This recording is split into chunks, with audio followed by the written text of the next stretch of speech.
Start করি। আচ্ছা, ওকে। তো আমরা রসায়নে তোমাদের পড়াচ্ছিলাম হচ্ছে 7 অধ্যায়। খুবই গুরুত্বপূর্ণ কিছু জিনিস আলোচনা করা হচ্ছিল। এটা আসলে 7 অধ্যায়টা কিন্তু খুবই গুরুত্বপূর্ণ এই কারণে যে এখানে আমাদের কিছু তথ্য আমি গতকাল তোমাদের দেখিয়েছিলাম, এইগুলো তোমাদের পড়তে বলেছিলাম। আশা করি তোমরা পড়েছো। আজকে আমরা যে জিনিসটা নিয়ে কথা বলবো সেটা হচ্ছে ইলেকট্রনের এই যে স্থানান্তরের উপর ভিত্তি করে আমাদের বিক্রিয়াকে দুই ভাগে ভাগ করা হয়। সবাই কি দেখতে পাচ্ছ স্ক্রিনটা কি? আচ্ছা, ওকে। তো এখন আমরা যে কাজটা করব সেটা হচ্ছে আমাদের এই অধ্যায়ে বলো বা আমাদের রসায়নের মধ্যে সবচেয়ে গুরুত্বপূর্ণ কিছু জিনিস আমরা এখানে শিখতে যাচ্ছি, যেটাকে আমরা জারণ বিজারণ বলতেছি। জারণ বিজারণটা খুব ভালোভাবে আমরা আত্মস্থ করার চেষ্টা করব। আচ্ছা, ওকে। তো এখন এখন আবার কি আসলো?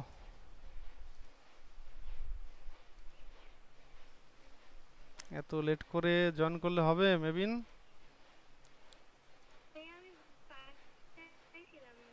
ও আচ্ছা আচ্ছা, ঠিক আছে। আচ্ছা, ওকে। তো আমরা তাহলে রসায়নের বিষয়টা আমরা স্টার্ট করি। তো ইলেকট্রন স্থানান্তরের উপর ভিত্তি করে, স্থানান্তর মানে আসলে কি বোঝায়? মানে ইলেকট্রনের আদান প্রদানের উপর ভিত্তি করে আমরা বিক্রিয়াকে দুইটা ভাগে ভাগ করে থাকি, এই দুইটা ভাগের মধ্যে আমরা একটাকে বলতেছি হচ্ছে রেডক্স, আর একটাকে বলতেছি হচ্ছে নন রেডক্স। হ্যাঁ। তো এখন আমরা জাস্ট হচ্ছে যদি একটা নতুন পেজ নিয়ে দেখাই তাহলে বিষয়টা আরো ভালো হবে। তো এখানে দেখো, আমরা এখানে আমি যদি রেডক্সের কথা বলি, রেডক্স রেডক্স এটাকে বিশ্লেষণ করলে হচ্ছে রেড মানে লাল, আর হচ্ছে অক্স মানে কি সার, তাই না? তার মানে লাল সার এরকম বোঝায় নাকি? আচ্ছা, এটাকে আমরা যদি বিশ্লেষণ করি দুইটা জিনিস পাওয়া যায়। এর মধ্যে একটা হচ্ছে আমরা বলে থাকি এটাকে বলা হয় রিডাকশন। হ্যাঁ, এটাকে কি বলা হয়? রিডাকশন।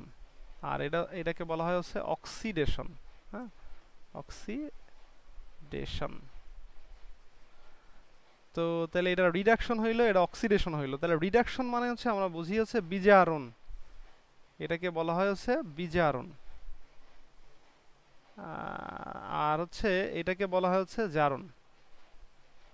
এখন অনেকে ভাবতে পারে যে ভাইয়া ঠিক আছে, বুঝলাম, আমাদের তো রিডক্স রিডক্স রিয়াকশনই তো বলা হয়, তাহলে এই রেড অর্থ যদি বিজারণ হয়, এটা যদি হচ্ছে জারণ হয়, তাহলে বলার কথা ছিল হচ্ছে বিজারণ জারণ বিক্রিয়া। কিন্তু কেন আসলে জারণ বিজারণ বলা হয়? তো এটা আসলে ওই নামের একটা মিল বা এরকমের জন্য আসলে জারণ বিজারণ বলা হয়। তুমি যদি বিজারণ জারণ বলো তাও কোনো সমস্যা নেই, আগে পরে বলা এটা কোনো ব্যাপার না। তো এখন এই জারণ বা বিজারণ ব্যাপারটা আসলে কি, অক্সিডেশন ব্যাপারটা আসলেই কি? তো আমরা অক্সিডেশনের ঘটনাটা আমরা ক্লিয়ারলি বোঝার চেষ্টা করব যে আসলে বিষয়টা কি। তো আমরা যেহেতু এটাকে আগেই তো বললাম যে ইলেকট্রন হচ্ছে ইলেকট্রনের আদান প্রদানের উপর ভিত্তি করে, এর উপর ভিত্তি করে আসলে এটাকে ভাগ করা হয়েছে, তাই না? ইলেকট্রনের আদান প্রদানের উপর ভিত্তি করে। তাহলে ইলেকট্রন আদান প্রদান করলে সেটাকে আমরা রেডক্স বলবো, যদি না করে তখন সেটাকে আমরা নন রেডক্স বলবো। তো তাইলে ইলেকট্রনের আদান প্রদান মানে এখানে দুইটা জিনিস পাচ্ছি, একটা হচ্ছে আদান, একটা হচ্ছে প্রদান। তো যেটাকে আমরা মানে যে দান এবং গ্রহণ বলে থাকি, দান এবং গ্রহণ, দান এবং গ্রহণ। তো এখন তার মানে এখানে একজন দান করবে, তার মানে একজন হচ্ছে দান যে করবে সে হচ্ছে দাতা, আর যে গ্রহণ করবে তাকে আমরা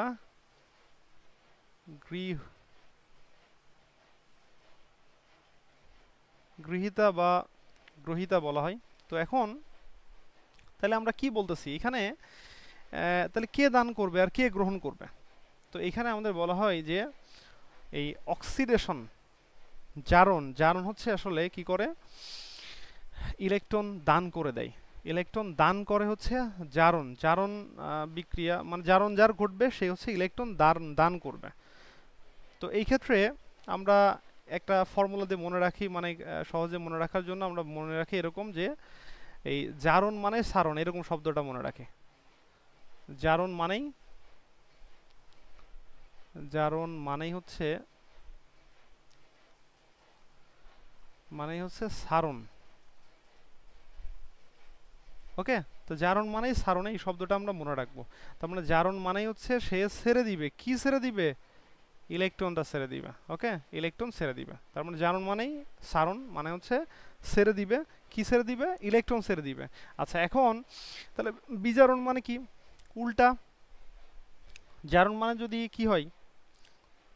সারণ হয়, মানে ইলেকট্রন ছেড়ে দেয়, ইলেকট্রন দান করে, তাহলে বিজারণ মানে হচ্ছে অবশ্যই ইলেকট্রন গ্রহণ করবে। ওকে, আচ্ছা, তো আমি এখানে জাস্ট একটা উদাহরণ দিয়ে ব্যাপারটা বোঝানোর চেষ্টা করব, তো জিনিসটা খেয়াল করবা। তো তাহলে আমি এখানে মানে সিম্পলি বোঝানোর চেষ্টা করলাম যে জারণ মানে কি আর বিজারণ মানে কি। জারণ মানে কি আর বিজারণ মানে কি, জিনিসটা আমরা একটু বোঝানোর চেষ্টা করলাম যে আসলে একটা ইলেকট্রন ছেড়ে দেয়, একটা ইলেকট্রন গ্রহণ করে। যে ইলেকট্রন ছেড়ে দেয় তাকে জারণ বলা হয়, আর যে ইলেকট্রন গ্রহণ করে তাকে বিজারণ বলা হয়। আচ্ছা, তো এখন আমরা এর সাথে আমাদের আরও কয়েকটা টার্ম এর সাথে জড়িত থাকবে, তো সেইগুলো নিয়েও আমরা কথা বলবো। তো আমি তাহলে সেইগুলো একবারেই বলে দেওয়ার চেষ্টা করি। তো জারণের ক্ষেত্রে আমরা আরও কয়েকটা তথ্য মনে রাখবো। জারণের ক্ষেত্রে আমরা আরও কয়েকটা তথ্য মনে রাখবো। আমি এখানে বক্স আকারে লিখতেছি। আমরা জাস্ট এরকম একটা সিস্টেম দিয়ে মনে রাখার চেষ্টা করব যে ও আসে, এরকম একটা ছন্দ টাইপের দিয়ে মনে রাখবো। ও আসে, সে যায়। সে বলতে কিন্তু আমরা আসলে এখানে হি বোঝাবো, বাট হিউ আসলে হি না, হ্যাঁ, সে যায়। মানে আমরা হচ্ছে মনে রাখার জন্য এই তথ্যটা মনে রাখবো। কি? ও আসে মানে অক্সিজেন এসে যার সাথে যুক্ত হবে, অক্সিজেন এসে যার সাথে যুক্ত হবে তার আসলে জারণ ঘটবে। অক্সিজেন এসে যার সাথে যুক্ত হবে তার হচ্ছে জারণ ঘটবে। আচ্ছা, এটা হচ্ছে আমাদের পুরাতন যে নিয়ম ছিল, এই পুরাতন নিয়মের মধ্যে অক্সিজেন এবং হাইড্রোজেন দিয়ে বলা ছিল। পুরাতন নিয়মে বা পুরাতন হচ্ছে কেমিস্ট্রিতে এরকমভাবে বলা হতো যে অক্সিজেন যার সাথে এসে যুক্ত হবে তার জারণ ঘটবে, আর হাইড্রোজেন যার থেকে চলে যাবে তার জারণ ঘটবে। তার মানে এই কনসেপ্টগুলো ঘটলেই সেটাকে আমরা বলবো হচ্ছে জারণ, মানে এই যে জারণের ব্যাপারটা। ওকে, জারণ। আর আধুনিক মতবাদ হচ্ছে ইলেকট্রন দিয়ে, এবং ইলেকট্রন যদি চলে যায় তখন আমরা সেটাকে জারণই বলবো। তার মানে যে এখানে আমরা যে কথাটা বললাম, জারণ মানেই যে সারণ, মানে ইলেকট্রন চলে যায়। এটাই হচ্ছে আমাদের আধুনিক মতবাদ। আধুনিক বা এটাকে ইলেকট্রনীয় মতবাদও বলা হয়। ইলেকট্রনীয় মতবাদ মানে হচ্ছে ইলেকট্রন এই যে চলে যাওয়া বা ইলেকট্রন গ্রহণ করা, এর উপর ভিত্তি করে ভাগ করা, এটাকে আমরা আধুনিক মতবাদের মধ্যে ফেলে থাকি। তাহলে জারণের কনসেপ্টে যদি আমি ক্লিয়ার হই, তাহলে বিজারণ তো আমি ওর উল্টা করেই বলতে পারবো না? বিজারণ মানে তাহলে আমি কি বলবো? এখানে জারণ মানে যদি সারণ হয়, তাহলে বিজারণ মানে গ্রহণ। এটা খুব সহজেই বলে ফেললাম। আচ্ছা, এটা থেকে যদি মনে রাখতে আমাদের ও আসে সে যায় ব্যবহার করি, তাহলে আমরা এখানে মনে রাখবো কি? সে যায়, ও আসে। আর অনেকে ভাবতে পারে ভাই এই সে বলতেছেন কেন? এই হি মানে তো সে, সেজন্য আমরা সে যাই বলতেছি, মানে মিলানোর জন্য ও আসে সে যায়, ও আসে সে যায়। ওকে, এরকম টাইপের একটা তথ্য দিয়ে আমি খুব সহজেই মনে রাখতে পারবো। তো আমি এখানে উদাহরণ দিচ্ছি, তাহলে ব্যাপারটা আরো ক্লিয়ার হয়ে যাবে। আচ্ছা, এখন আমি যদি তোমাকে এখানে উদাহরণ দিয়ে জিনিসটা বোঝানোর চেষ্টা করি, এছাড়াও আমাদের আরও কয়েকটা তথ্য আছে। তো আমি এখানে তথ্যগুলো ক্লিয়ার করতে পারলাম কিনা সবাই এই জিনিসটা একটু বলো। এইটুকু জিনিস বুঝতে কারো অসুবিধা আছে কিনা? আমরা আস্তে আস্তে কিন্তু ডিপলি থিঙ্কিংয়ে যাব। আমরা ফার্স্টে এই জিনিসটা আগে বুঝাই নিচ্ছি। এইটা যদি তুমি ক্লিয়ারলি বোঝো, তাহলে আস্তে আস্তে আমরা এর পরবর্তীতে গেলেও তুমি বুঝতে পারবো। আচ্ছা দেখো, ফার্স্টে আমি আসতেছি যে তাহলে ইলেকট্রন আদান প্রদানের উপর ভিত্তি করে আমরা দুইটা ভাগে ভাগ করে থাকি, একটা হচ্ছে রেডক্স আর একটা হচ্ছে নন রেডক্স। রেডক্স শব্দটা আসতেছে হচ্ছে রিডাকশন এবং অক্সিডেশন, দুটো শব্দের সমষ্টি। এখান থেকে আমাদের প্রথমের এই যে রেডটুকু নেওয়া হয়েছে, আর এইখানকার এই যে অক্সটুকু নেওয়া হয়েছে। নিয়ে আমাদের রেডক্স বলা হচ্ছে। আচ্ছা, এখন এই জারণ এবং বিজারণ বিক্রিয়া আমরা এখানে বুঝলাম যে একজন ইলেকট্রন ছেড়ে দিবে, একজন গ্রহণ করবে। তাহলে ছাড়বে কে? জারণ, যে জারণ ঘটবে সে হচ্ছে ছেড়ে দিবে, আর যার বিজারণ ঘটবে সে হচ্ছে গ্রহণ করবে। তারপরে আমরা বললাম যে জারণকে মনে রাখার জন্য আমরা ওয়াশের সে যায় মনে রাখবো। আমি একটাকে মনে রাখার কথাই বেশি বলবো, একই সাথে দুইটা আমার মনে রাখতে গেলে অনেক সময় গোলাই যেতে পারে, তাই আমি একটা মনে রাখবো। আমি তো বুঝতেই পারছি আর একটা হচ্ছে এর উল্টা, তাহলে আমার একটা মনে থাকলে বাকিটা তো এমনিতেই মনে থাকবে আশা করি। ওকে, আচ্ছা, এখন আমি আসি একটা উদাহরণ দিয়ে আমি জিনিসটা বোঝানোর চেষ্টা করি যে এখানে কি ধরনের ঘটনা ঘটতে পারে। সরি। আচ্ছা, তো এখন এইখানে আমরা যদি এখান থেকে আমরা যদি বোঝানোর চেষ্টা করি, সেটা হচ্ছে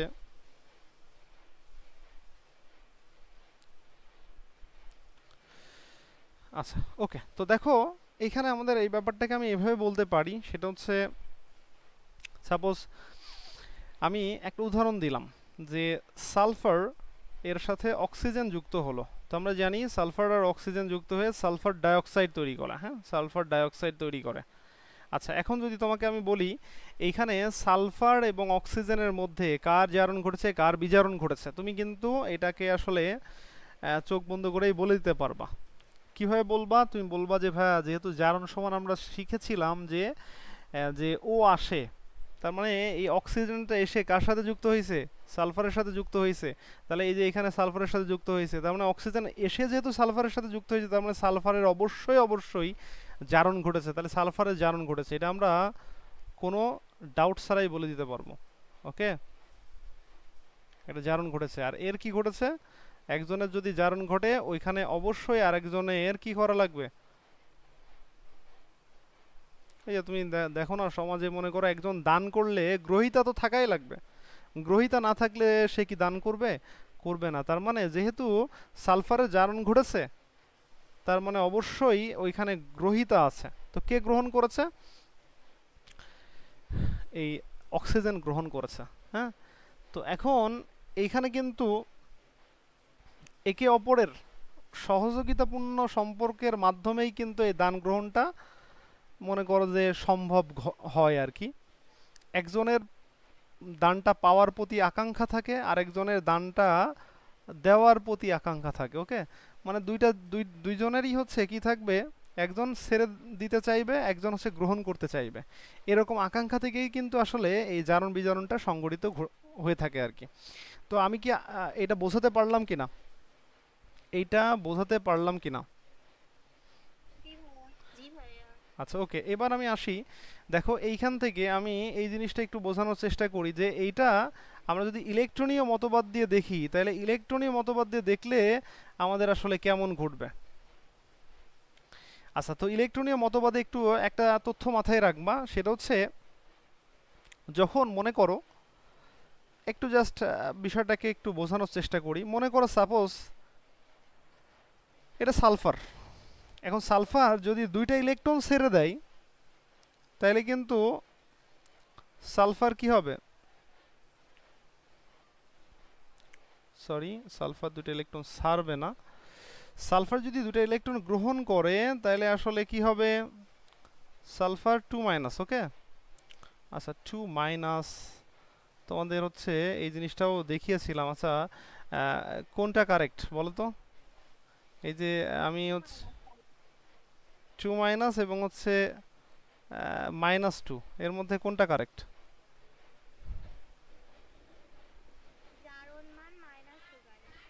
আচ্ছা, আমরা এই অধ্যায়ের মধ্যে আসলে এই যে আর একটু পরেই আমরা এই জিনিসগুলো হচ্ছে বুঝতে পারবো, বা আমরা অন্য আরেকটা ক্লাসে হয়তো এটা আরো ক্লিয়ারলি বুঝতে পারবো। এটা আসলে আমি এটা নিয়ে কথা বলবো অবশ্যই। জারণ সংখ্যা যখন আমি লিখি তখন আসলে এর সামনে এই যে এরকম করে লিখি, আর যখন চার্জ লিখবো, চার্জ লেখার সময় অবশ্যই এই চার্জটাকে পরে দিতে হবে। কারণ আমার কাছে একটা চার্জ আছে, দুইটা চার্জ আছে, আমি লিখি হচ্ছে 2 ওকে। কারণ আমার কাছে দুইটা চার্জ আছে, আমার কাছে একটা এক্স আছে, আমার কাছে একটা এক্স আছে, দুইটা এক্স আছে, তার মানে দুইটা এক্স এখানে লিখলাম। কথা কি বুঝতে পেরেছো? তো এই তথ্যটা এইভাবে একটু মনে রাখবা। আচ্ছা, এখন আমি এইখানে বললাম যে এই ঘটনাটা। আচ্ছা, এখন যদি ও আরও হচ্ছে তোমার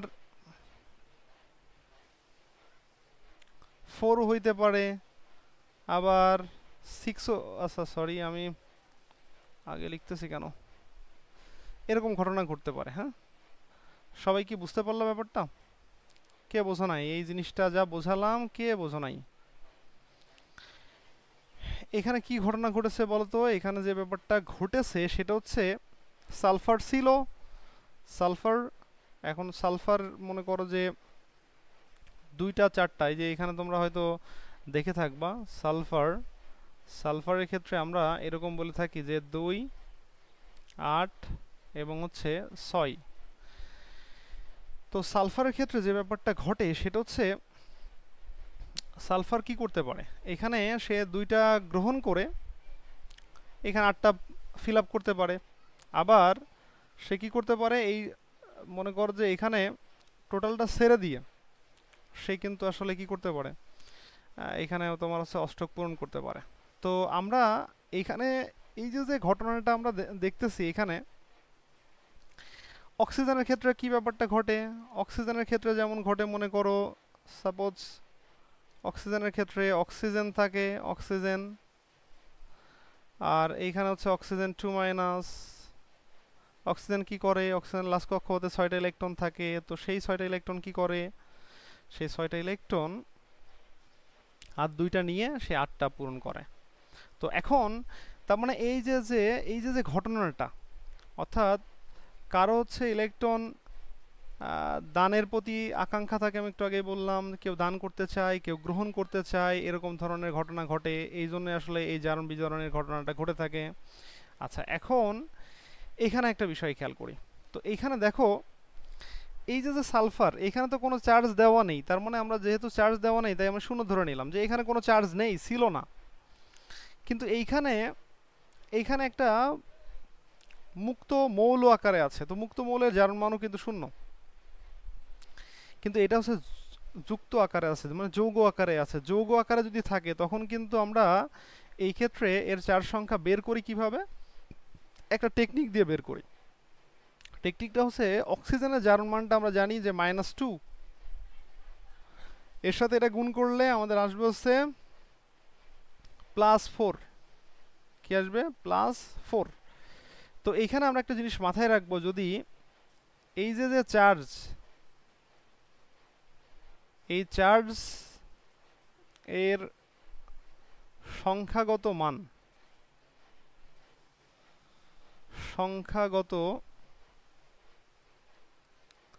মান যদি হচ্ছে বৃদ্ধি পায়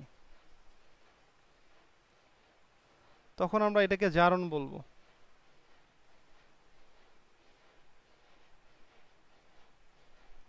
আর যদি চার্জের সংখ্যাগত মান যদি হ্রাস পায় তখন আমরা কি বলবো, এটাকে আমরা বিজারণ বলবো। এটা সহজে বোঝার জন্য, হ্যাঁ, এখানে কিন্তু আমি অনেকে বলে যে চার্জ সংখ্যা বৃদ্ধি পেলে, না, চার্জ সংখ্যা বৃদ্ধি না, চার্জের সংখ্যাগত মান বৃদ্ধি পেলে, মানে মনে করো যে এটা আমাদের হচ্ছে, এইটা হচ্ছে 0 স্টেট, এরপরে আমাদের 1 আছে, তারপরে আমাদের 2 আছে, তারপরে 3 আছে, তারপরে 4 আছে, এরকম আছে, আর এদিকে -1 আছে, এদিকে -2 আছে, এদিকে -3 আছে। এখন তুমি একটা জিনিস খেয়াল করো, এটা কোন স্টেটে আছে, এই যে এটা ছিল হচ্ছে 0, 0 থেকে ও কি হয়েছে বলো তো, 0 থেকে 4-এ গেছে। আচ্ছা, এখন তুমি বলো এই 0 থেকে যদি 4-এ যাই তাহলে আসলে চার্জ বাড়লো না কমলো? চার্জের সংখ্যাগত মান বৃদ্ধি পেল, তো যেহেতু বৃদ্ধি পেল তার মানে অবশ্যই এটাকে আমরা জারণ বলতে পারবো। তাইলে সালফারের এখানে জারণ ঘটেছে। আচ্ছা, এখন অক্সিজেনের কি ঘটনা ঘটলো? অক্সিজেনের কিন্তু 0 ছিল, এখন মাইনাসে চলে আসছে, -2-তে চলে আসছে। তার মানে এর হচ্ছে কি হইলো, এটার কিন্তু বিজারণ ঘটেছে। তাহলে জারণ কোথায় ঘটলো, বিজারণ কোথায় ঘটলো, এই জিনিসটা বোঝা গেল কিনা, এই তথ্যটা বোঝা গেল কিনা? জি ভাইয়া, ভাইয়া ওটা কি আবার বুঝে দিবেন যে কিভাবে ও যে মান বের করলেন যে এস এর মান হচ্ছে 4 হলো আর ওর মান -2 হলো? আচ্ছা, এটা আমরা এখানে একটা ছক পাবো, এই ছকে কিছু যোগ জিনিসের হচ্ছে এই যে এখানে এই যে এই ছকটাতে আমরা যখন পড়ব তখন হচ্ছে এই ছকটা থেকে আমরা আরো ক্লিয়ার হয়ে যাব। এই যে এখানে আমরা দেখো পড়তেছি যে অক্সিজেন, এই যে লাস্টের এটা অধিকাংশ অধিকাংশ অক্সাইডে অক্সিজেনের জারণ মান কত ব্যবহার করে? -2 ব্যবহার করে। তো এরকম কিছু জিনিস এই বক্সের মধ্যে আছে যে যে জিনিসগুলো আমরা জানলে আমাদের সবগুলো বের করতে সুবিধা হবে। আমরা কিছু জিনিস জানবো আর বাকি সবগুলো ওই অনুসারে বের করব। যেমন এখানে ছিল কি, এখানে ছিল হচ্ছে সালফার ডাইঅক্সাইড। তো এইখানে অক্সিজেন, এই অক্সিজেন হচ্ছে অক্সাইড, তাহলে এইখানে হচ্ছে -2, এটা তো আমি বলেই দিতে পারছি, কারণ এইখান থেকে আমি জানছি যে অক্সাইডের ক্ষেত্রে এই ব্যাপারটা ঘটে থাকে। এখন এর সাথে এই 2 এর সাথে 2 যদি আমি গুণ করি, যদি এক পাশে সংখ্যা থাকে আমি জাস্ট একটা ফরম্যাট দিয়ে মনে রাখি যে এক পাশে সংখ্যা থাকলে এই দুটাকে গুণ করলে যা হবে এই পাশেরটা হচ্ছে ততই ব্যবহার করবে। তাহলে এটা গুণ করলে 4 হয়, তাই এই পাশেরটা 4 হইল। আর এটাকে যদি আমি আরেকটু ক্লিয়ার করি, সেটা হচ্ছে সাপোজ মনে করো যে আমি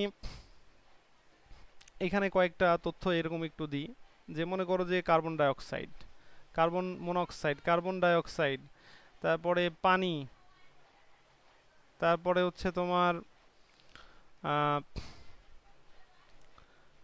L2O3, অ্যালুমিনিয়াম অক্সাইড, এই যে যে জিনিসগুলো আছে এখানে আমি প্রত্যেকটাই একটু বলার চেষ্টা করি। দেখো অক্সিজেনে কি ছিল? -2, এটা তো মনে আছে। তাহলে এর এইখানে কোনো সংখ্যা কিন্তু এখন নেই। সংখ্যা আছে? নেই। তো যেহেতু সংখ্যা নেই, তাহলে এর উপরে যা থাকবে এর উপরে তার সেম সংখ্যাটাই হবে, বাট চিহ্নটা ভিন্ন হবে। তার মানে এখানে +2 হবে। এইখানে একদিকে সংখ্যা আছে, তো একদিকে সংখ্যা থাকলে আমি মনে রাখার জন্য করি যে এটা হচ্ছে গুণ করতে হবে। তো কার সাথে গুণ করতে হবে?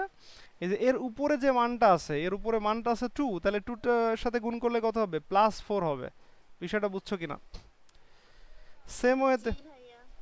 সেম ওয়েতে এইখানে আমাদের -2। তো একদিকে সংখ্যা না, এটা কিন্তু সংখ্যা আছে এবার মাঝখানে, তাই না? মাঝখানে থাকলে ভাগ করব, মানে আমরা একটু মনে রাখার জন্য। এটা কিন্তু বইয়ের শতসিদ্ধ নিয়ম না, এটা দিয়ে তুমি খুব সহজেই মনে রাখতে পারবা, খুব সহজেই মানগুলো বের করতে পারবা। তাহলে এইখানে আমি কি করছি, যে -2 আছে, তাহলে এটা ভাগ করে দাও। ভাগ করলে কি আসবে? -1 আসবে। তাহলে এই পাশে কত হবে? +1 হবে। ওকে, সেম ওয়েতে এইটা যখন দুই পাশে সংখ্যা থাকবে তখন এই দুইটা সংখ্যা ক্রসলি বসে যাবে। এইখানে -2 বসবে আর এইটা বসবে হচ্ছে +3, ক্রসলি বসে গেল। হ্যাঁ, কথা কি বুঝতে পেরেছো? তাহলে এখন বলো তো, কোন একটা যৌগের এই চার্জগুলো বের করা তোমার কি কষ্ট হবে বলো? ওকে, তো এখন এইখানে কিন্তু আমি কিন্তু এখানে তোমাদের মনে করো এইভাবে দেখাই দিলাম, আর তুমি মনে করলা যে সবই পেরে যাচ্ছি ভাই, সবই তো শেখাই দিলেন। আচ্ছা, ঘটনা কিন্তু এখানে আমি একটা ট্রিক্স অবলম্বন করে তোমাদের শেখাইছি। এখন বিষয় হচ্ছে এর মধ্যেও একটু ঝামেলা আছে। কি ঝামেলা ভাইয়া? এই যে দেখো, সবার ক্ষেত্রে আমি অক্সিজেনটা কিন্তু ব্যবহার করেছি। এখন প্রশ্ন হচ্ছে ভাইয়া, সব যৌগে কি অক্সিজেন থাকবে? সব যৌগে তো আর অক্সিজেন থাকবে না। তো এই জন্যই আসলে আমরা বলতেছি যে ছকটা পড়া লাগবে এই কারণে পড়া লাগবে যে আমার মনে করো সাপোজ থাকলো SF6। হ্যাঁ, এখন ভাইয়া আমি তো এখন কেমনে হবে, কত হবে? আচ্ছা, যারা পারবে তারা কিন্তু খুব সহজেই পেয়ে যাবে। কেমনে ভাইয়া? এই যে এই ফ্লোরিনের হচ্ছে -1। তাহলে যদি -1 হয়, তাহলে একদিকে সংখ্যা আছে, এই যে এই ফর্মুলাটা ফলো হবে। তখন একদিকে সংখ্যা থাকলে এর সাথে গুণ হবে, তাহলে -6 হবে, তাহলে এই পাশে হবে হচ্ছে +6। কথা কি বুঝতে পারলা কিনা? আচ্ছা, তো আমাদের এই জন্য আমাদের এই যে ছকটা, এই ছকটা কিন্তু খুবই গুরুত্বপূর্ণ। তো ছকটা নিয়ে আমি একটু কথা বলে নিই, তারপরে আমি অন্য আলোচনায় আসতেছি।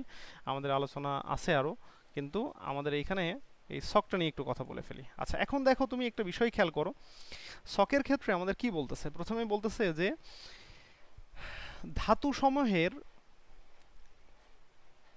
ধাতুসমূহের জারণ সংখ্যা হচ্ছে ধনাত্মক হয়। তার মানে ধাতু মানে কি? সোডিয়াম, ওই যে আমযুক্ত যেগুলো আছে এগুলো হচ্ছে এদের জারণ মান হচ্ছে ধনাত্মক হবে, ধনাত্মক। আর অধাতু সমূহের জারণ মান হচ্ছে ঋণাত্মক হবে। এটা আমাদের একটু মনে রাখতে হবে। ওকে, এবার আমরা আসি নিরপেক্ষ পরমাণু বা মুক্ত মৌল। নিরপেক্ষ পরমাণু আর মুক্ত মৌল কি জিনিস, জিনিসটা একটু বোঝার চেষ্টা করি। এই যে এখানে আমাদের দুইটা উদাহরণ দিয়ে বোঝাইছে। আচ্ছা বলো তো, এই যে যে আমি আয়রনকে বললাম, তো আয়রনের এখানে কি কোনো চার্জ আছে? নেই, এর উপরে কোনো চার্জ নেই। তো যেহেতু চার্জ নেই, তাহলে ও তো নিরপেক্ষ একটা পরমাণু আকারে আছে। কিন্তু হাইড্রোজেন কি পরমাণু আকারে আছে? না, দুইটা হাইড্রোজেন একসাথে যুক্ত আকারে আছে, বাট এর উপরে কোনো চার্জ নেই। তার মানে এরা হচ্ছে, এরা তো মৌল, এরা মুক্ত মৌল। তাহলে এইটা হচ্ছে আমাদের, এটা হচ্ছে নিরপেক্ষ পরমাণু, আর এটা হচ্ছে আমাদের মুক্ত মৌল। বিষয়টা কি বুঝতে পারলে কিনা? তো তাদের জারণ মান কি হবে? শূন্য হবে। এই ধরনের জিনিস হলে পরে তাদের জারণ মান শূন্য হবে। আচ্ছা এখন আমি যদি তোমাকে বলি, আচ্ছা বলো তো সোডিয়াম এরকম যদি লেখা থাকে, এর জারণ মান কত বলো তো? শূন্য। এর এর জারণ মান কিন্তু শূন্য হবে। কেন? কারণ এইটা হচ্ছে আমাদের এই যে এইটার উদাহরণ, অর্থাৎ মুক্ত পরমাণু এটা। ওকে, আর এখানে যদি আমি অক্সিজেন লিখি O2, তাহলে এটা কি হবে? এটা হচ্ছে মুক্ত মৌল হবে। তাহলে অক্সিজেনের জারণ মানটা কত হবে? শূন্য হবে। তাহলে ব্যাপারটা কি বুঝতে পারলা কিনা? জি ভাইয়া। আচ্ছা এইবার আসি যে নিরপেক্ষ যৌগ। নিরপেক্ষ যৌগটা কি? মনে করো যে এখানে আছে হচ্ছে H2O, এটা তো আসলে মৌল না, এখন যৌগ হয়ে গেছে। দুইটা দুইটা মৌল যুক্ত হয়ে যৌগ তৈরি করে ফেলেছে। আচ্ছা এখন এই যৌগের ক্ষেত্রে তুমি দেখো এর উপরে কোনো চার্জ আছে? চার্জ নেই। তো যেহেতু চার্জ নেই, তাহলে একে আমি বলবো হচ্ছে নিরপেক্ষ যৌগ। নিরপেক্ষ কি? যৌগ। তাহলে এই দুইটা লাইন কে কে বোঝো নাই বলো তো? এই দুইটা লাইন কে কে বোঝো নাই? আমি যে দুইটা লাইন বোঝানোর চেষ্টা করলাম, এই দুইটা লাইন কে কে বোঝো নাই? এই দুইটা লাইন সবাই কি ক্লিয়ার? জি ভাইয়া। আচ্ছা ওকে। তো এবার আমরা আসি যে বলতেছে যে আধান বিশিষ্ট আয়নে পরমাণুর মোট জারণ সংখ্যা তার আধান সংখ্যার সমান। মানে কোন একটা মানে আধান যদি থাকে, মানে চার্জ যদি থাকে, যে উপরে চার্জ আছে। এখন আমি যদি তোমাকে বলি যে এই SO4 উপরে -2 আছে, তাহলে এর জারণ মান কত? তুমি বলবো -2। আমি যদি বলি এই যে এইটা NH4+, তা আমি যদি তোমাকে বলি যে এইখানে জারণ মান কত? তুমি বলবো +1। তার মানে কোন একটা যৌগে যদি আমাদের এরকম থাকে SO3 -2 এরকম যদি থাকে, তখন তো আমি যদি বলি জারণ মান কত? তুমি বলবো হচ্ছে -2। তার মানে এই আধান বিশিষ্ট যৌগের এই যে উপরে যেটা থাকে সেটাই হচ্ছে তার জারণ সংখ্যার সমান। ওকে, সেটাই হচ্ছে তার জারণ মানের সমান বা জারণ সংখ্যার সমান। কথাই ক্লিয়ার সবাই? তো সেটাই আমাদের 3 নম্বর লাইনে বোঝানোর চেষ্টা করলো। আচ্ছা এবার বলছে যে ক্ষার ধাতুর সমূহের জারণ মান হচ্ছে +1, মৃৎক্ষার ধাতু সমূহের জারণ মান হচ্ছে +2। তো তোমরা জানো তো ক্ষার ধাতু ওই যে কোন কোন গ্রুপ 1-এর যে মৌলগুলো আছে সবাই ক্ষার ধাতু, তার মানে সবার জারণ মান হচ্ছে +1। মৃৎক্ষার ধাতু যারা গ্রুপ 2-তে আছে, যারা তারা সবাই মৃৎক্ষার ধাতু, তার মানে ওদের জারণ মান হচ্ছে +2। হ্যালোজেনের কথা মনে থাকার কথা, ধাতব হ্যালাইডে হ্যালোজেনের জারণ মান হচ্ছে -1 হয়। তার মানে হ্যালোজেন মানে কি? ওই 17 নম্বর গ্রুপে যারা আছে। আচ্ছা এখন তোমাকে আমি একটু আগে যেটা দেখালাম, তাহলে এবার তোমার একটু মনে পড়ার কথা যে ভাইয়া SF6 F তো হ্যালোজেন, তার মানে এর -1 হবে। ওকে, এই যে এই অনুসারে আমরা কিন্তু বললাম। ওকে, আচ্ছা এবার এই দুটা জিনিস খুবই গুরুত্বপূর্ণ, অক্সিজেন আর হাইড্রোজেন। এই অক্সিজেন আর হাইড্রোজেন কিন্তু সবচেয়ে বেশি যৌগের মধ্যে আমরা পাবো। সো এই জন্য আমাদের এই দুটা জিনিস একটু ভালো করে মনোযোগ দিয়ে খেয়াল করতে হবে। অধিকাংশ হাইড্রোজেনের জারণ মান +1, তার মানে আমরা মনে রাখবো হাইড্রোজেন মানেই +1, অক্সিজেন মানেই হচ্ছে -2। এইটা হচ্ছে কমন, এটা হচ্ছে কমন সিনারিও। এইখান থেকে আমরা যেটা বলতেছি সেটা হচ্ছে -2, এটা হচ্ছে +1। এটা হচ্ছে আমাদের নর্মাল যে সিস্টেমে আমরা যদি চিন্তা করি, অধিকাংশ ক্ষেত্রে এই যে বিষয়টাই হচ্ছে। কিন্তু ধাতব হাইড্রাইডে হাইড্রোজেনের জারণ সংখ্যা হচ্ছে -1 হয়। যদি ধাতব হাইড্রাইড হয়, যেমন এই যে এখানে আমাদের আছে যে lithium aluminium hydride, lithium aluminium hydride, এই ধরনের জিনিসের ক্ষেত্রে আমরা বলবো এখানে কি হবে? এখানে কিন্তু ও জারণ মানটা -1 ব্যবহার করবে।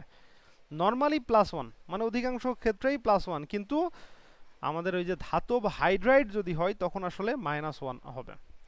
সেম ওয়েতে অক্সিজেনের ক্ষেত্রে জারণ মান নর্মাল ক্ষেত্রে আমরা বলবো হচ্ছে -2, আর যদি এর পারঅক্সাইড হয় তাহলে -1, আর সুপার অক্সাইড হইলে -1/2। পারঅক্সাইড হলে -1, সুপার অক্সাইড হইলে -1/2। এখন প্রশ্ন হতে পারে যে ভাইয়া এটা কি আমি মুখস্থ করব? না, মুখস্থ করার কোনো কিছুই না। তুমি এই জিনিসটা জাস্ট টেকনিক্যালি বুঝতে হবে। বুঝলে তোমার এটা মুখস্থ করার কোনো কিছুই কিন্তু এর মধ্যে নেই। আমি জাস্ট একটু বোঝানোর চেষ্টা করি, যদি আমাদের সময় মনে হয় বেশি হয়ে গেল কিনা জানি না। আচ্ছা ওকে, তো আমরা আলোচনা করি। তো এখন দেখো, এই সবাই বোরিং হচ্ছে না তো? আবার সবাই বুঝতে পারছো? জি স্যার। সবাই আলোচনা বুঝতে পারছো? আচ্ছা ওকে। বোরিং লাগলে বা ঘুমায় টুমায় গেলে তারা বললো ঠিক আছে যে ভাই আমার হচ্ছে ঘুম লেগে যাচ্ছে আর কি কথাটা শুনে। আচ্ছা এখন এখানে আমরা যে ব্যাপারটা বলতে চাচ্ছিলাম সেটা হচ্ছে অক্সিজেনের ক্ষেত্রে। অক্সিজেনের ক্ষেত্রে আমি কিভাবে বুঝবো যে অক্সিজেনের কোনটা নর্মাল অক্সাইড, কোনটা সুপার অক্সাইড, কোনটা পারঅক্সাইড? আচ্ছা ওকে, আমি একটু জাস্ট বোঝানোর চেষ্টা করি। আচ্ছা বলো, পটাশিয়ামটা 1 নম্বর গ্রুপের মৌল, তার মানে যোজনী 1। অক্সিজেন এই যোজনী 2 আমরা জানি। ক্রসলি যদি বসে তাহলে হওয়ার কথা আছে কি বলতো? K2O, এইটাই তো হওয়ার কথা নাকি? এইটা হওয়ার কথা কি না? জি স্যার। এইটাই হওয়ার কথা, কিন্তু যদি ব্যাপারটা হচ্ছে এইটা বাদে যদি আমাদের এমন হয় যে KO2,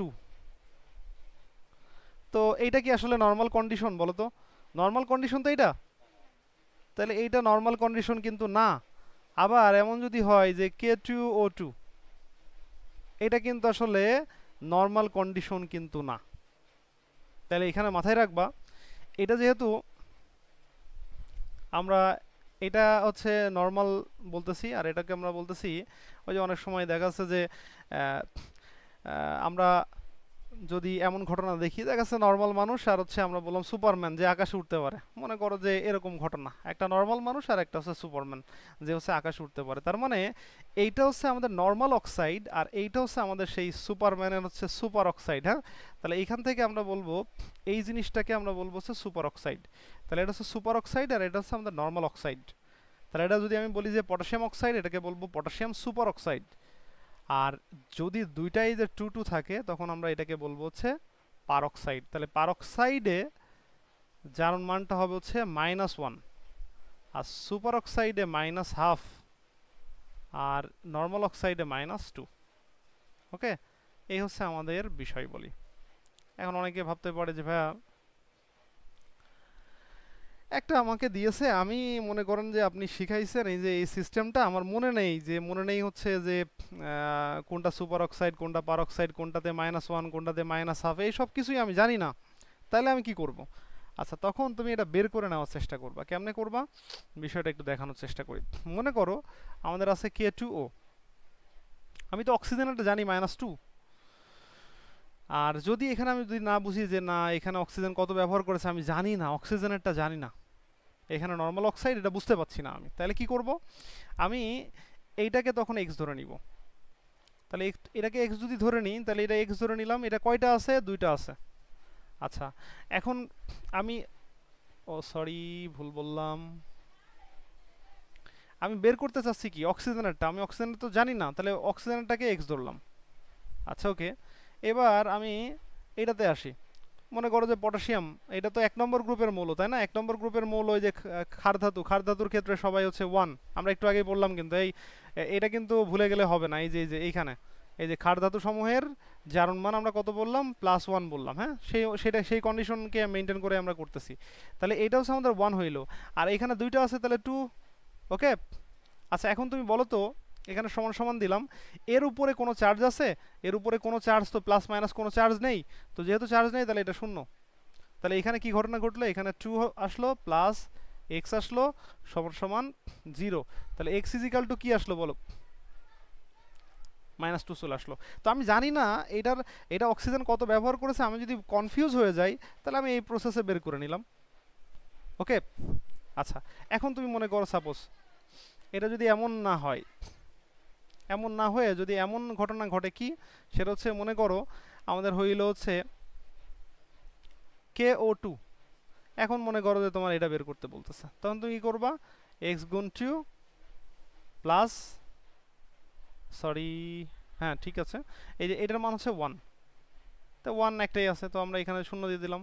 তো এখান থেকে 1 প্লাস এখানে 2x সমান সমান আমি 0 বললাম। তাহলে 2x ইজ ইকাল টু কত হচ্ছে? -1। তাহলে x ইজ ইকাল টু কত হবে? -হাফ। কথা কি বুঝতে পারলা? এই জিনিসটা বুঝতে কারো অসুবিধা আছে কিনা? তাহলে এইটা যাই হোক না কেন, আমি যদি নাও বুঝি তাও কিন্তু আমি বলতে পারছি। সবাই কি ক্লিয়ার নাকি বুঝতে পারো নাই? কারো বুঝতে অসুবিধা হইলে বলতে পারো। ভাইয়া হ্যাঁ বলো। পারক্সাইড সুপারঅক্সাইড শুধুমাত্র ধাতুর সাথে যুক্ত হওয়ার ক্ষেত্রে এই নিয়মগুলো হবে। পারঅক্সাইড বা অক্সাইড না, তুমি এইটা ম্যাগনেসিয়াম বা ক্যালসিয়াম এগুলো তো না, যুক্ত সময় শুধুমাত্র এইটা হচ্ছে তুমি যে এখানে আমি তো উদাহরণে একটা দেখাইছি যে এইটা যখন যুক্ত হয়েছে। আচ্ছা বলো তো, এইটা তো আমি বললাম অধাতু, তাহলে হাইড্রোজেন কি? এটাও তো অধাতু। অধাতু। তার মানে অধাতুর সাথে যুক্ত হতে পারে। এখন কন্ডিশন হচ্ছে ধাতুর সাথে না শুধু, আর শুধুমাত্র যে যে কোনো ধাতুর সাথে হয়ে এই কন্ডিশন গঠন করতে পারে এটাও না। এটা আসলে কিছু স্পেশাল কেস। মনে করো যে তোমার সুপার অক্সাইড সবার সুপার অক্সাইড হয় না, ঠিক আছে? কিছু কিছু জিনিসের সুপার অক্সাইড হয়, সেইগুলো হচ্ছে আসলে আমরা এখানে দেখাইলাম। হ্যাঁ, বোঝা গেল ব্যাপারটা? ভাইয়া ওকে। তো এখন আমরা তাহলে এই জিনিসটা বোঝানোর চেষ্টা করলাম। তোমাদের এইখানে ছকটা দেওয়া আছে, ছকটা খুবই ভালোভাবে পড়তে হবে এবং আত্মস্থ করার চেষ্টা করতে হবে এবং বুঝে বুঝে আত্মস্থ করতে হবে। তাইলে আমরা এখানকার জারণ মানগুলো বের করতে আমাদের খুব একটা পেইনে পড়া লাগবে না, তো আমরা খুব সহজেই করতে পারবো। তো এই যে এখানে যে তথ্যটা দেওয়া হয়েছিল সেই তথ্যটাই আমরা এখানে উল্লেখ করলাম। বাট আমাদের এখানে আরেকটু কথা দিয়ে আমি আপাতত আজকের মতো শেষ করব। এখানেই আরেকটু কথা দিয়ে শেষ করব। সেটা হচ্ছে, সাপোজ মনে করো আমি একটা উদাহরণ এখানে লিখলাম। সেটা হচ্ছে মনে করো যে কপার, এই কপার হচ্ছে, সরি ভুল লিখলাম, এখানে মনে করো যে জিঙ্ক আছে এবং হচ্ছে কপার আছে।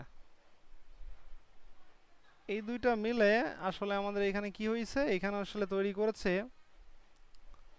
Copper plus zinc sulphate.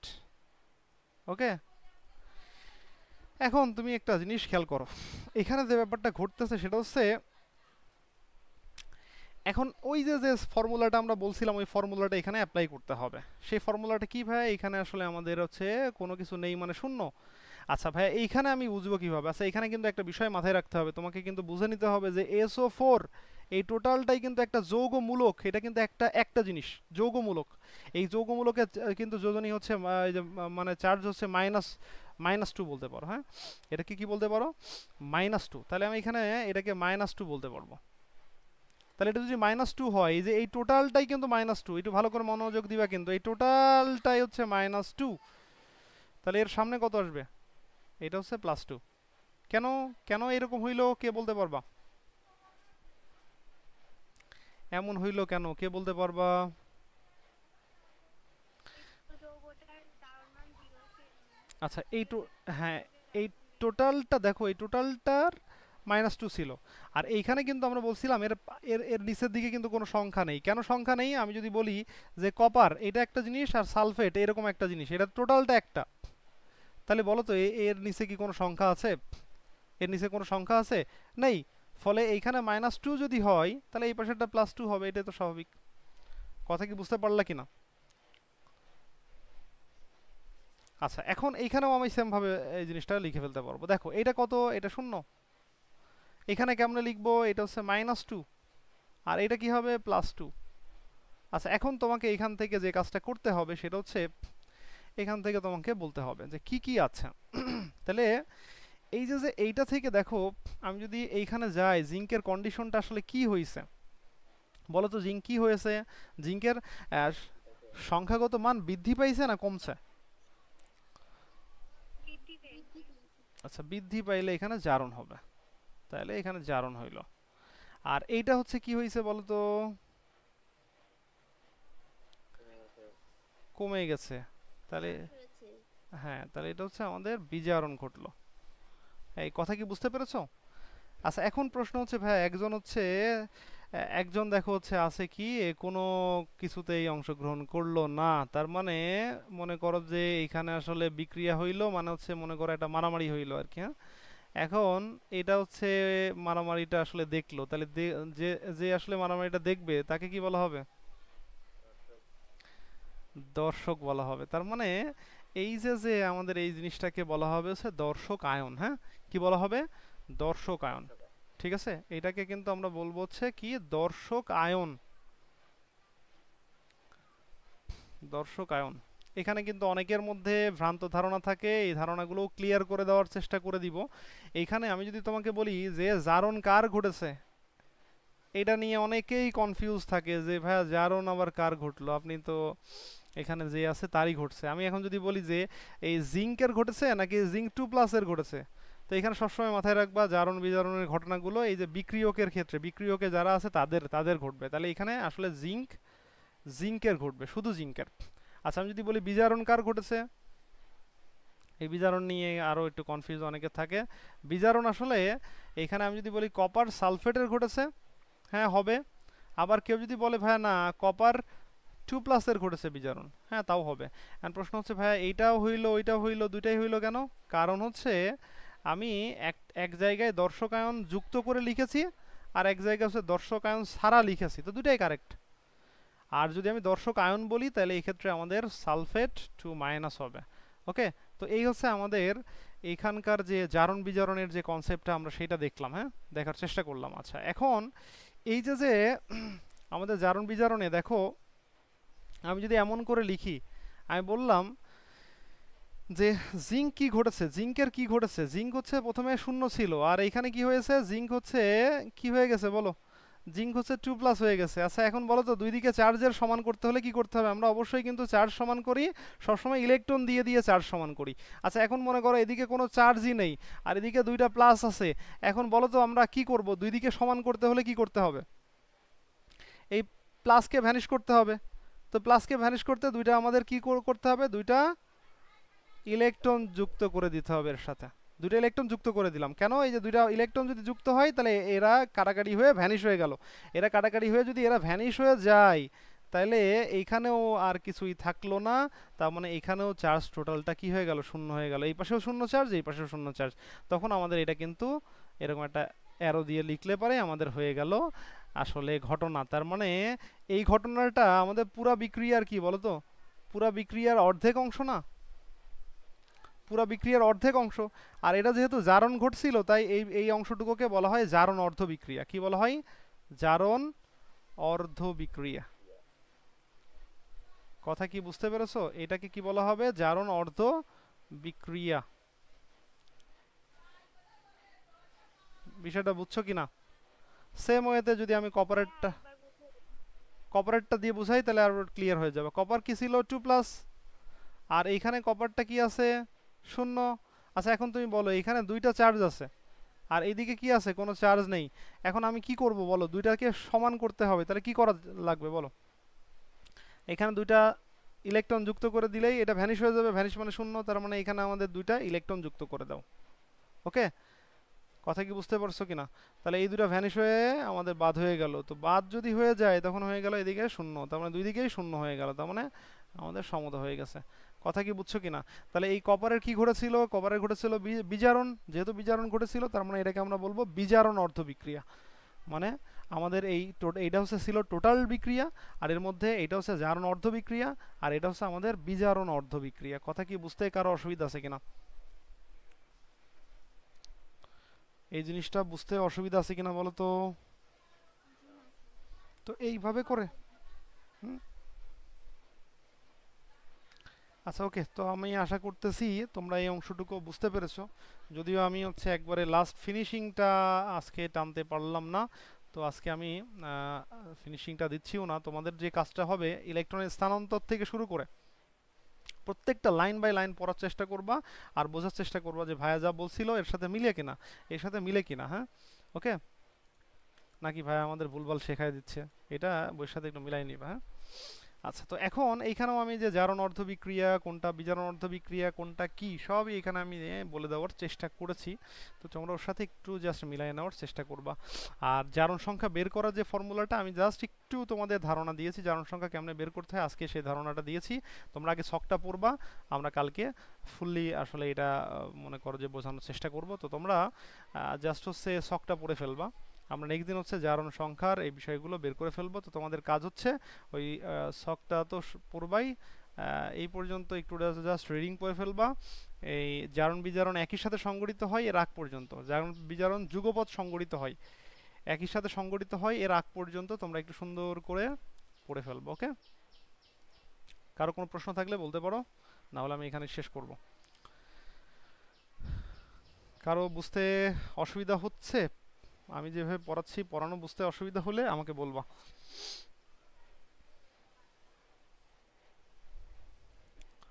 আচ্ছা, আশা করি সবাই বুঝতে পেরেছো। কারো কোনো প্রশ্ন থাকলে সাথে সাথে প্রশ্ন জিজ্ঞেস করতে হবে, তাইলে তুমি আরো বেটার শিখতে পারবা। আচ্ছা, ওকে, তো আমরা আপাতত এখানেই শেষ করতেছি। সবাইকে ধন্যবাদ।